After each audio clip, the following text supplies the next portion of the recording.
Hello? So who is no questions at all? Everything is clear. Sir, one small doubt, sir. Somebody wants to ask some question? Yes, sir. Sir, how do we select what size of Little pediatric louder. airway I we am can not use, able. sir? Can you increase your volume, please? Yes, sir. So I wanted to know how to select the size for pediatric airway because there can be changes post-contracture. Pediatric airway Size, sir. What size of the tube we can select, sir? tube, endotracheal tube.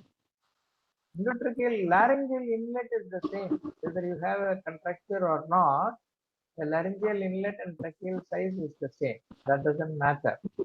But the size you have to select whether you are going through the oral route or the nasal route. If you are planning to do a oral route, you can calculate it according to the up to 12 years. You have the formula age by 4 plus 4. That is the formula that you use.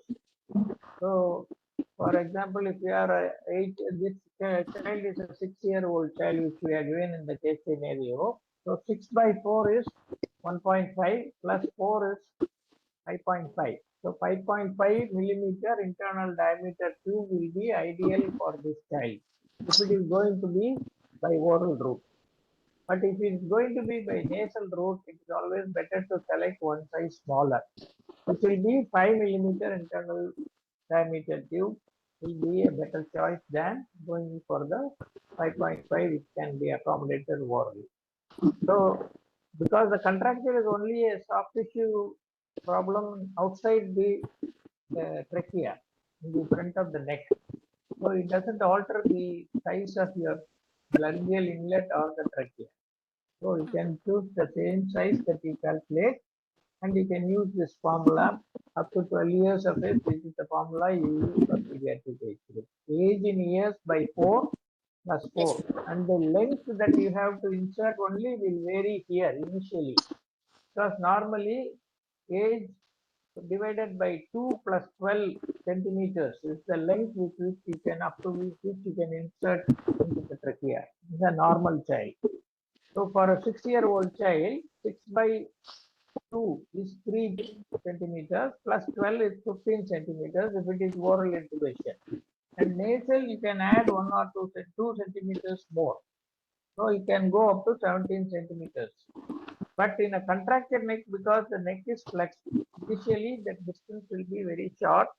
So if you are going to use a nasal intubation, it will be almost just like your oral intubation, and not the additional 2 or 3 centimeters cannot go. It will go into one bronch. So if you are planning for a nasal fiber optic intubation, stop at probably 12 or 13 centimeters. Always ensure that air entry is adequate.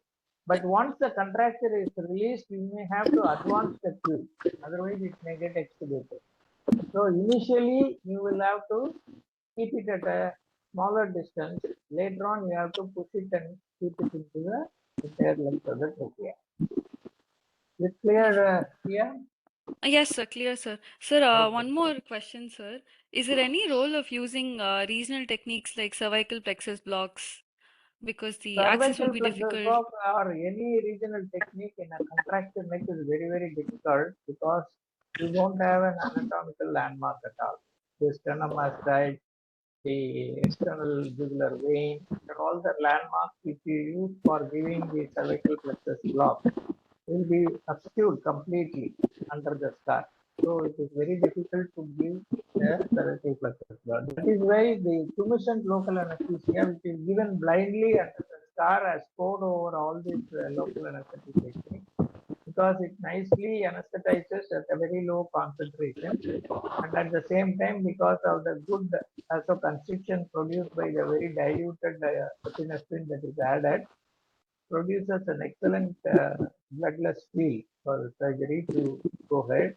And it also causes a hydrodissection, lifts up the scar from the bed and helps the surgeon to remove the scar entirely in toto without any problem. Okay? Yes, sir. Thank you, sir. Right. Anybody else having any other? questions? Any doubt?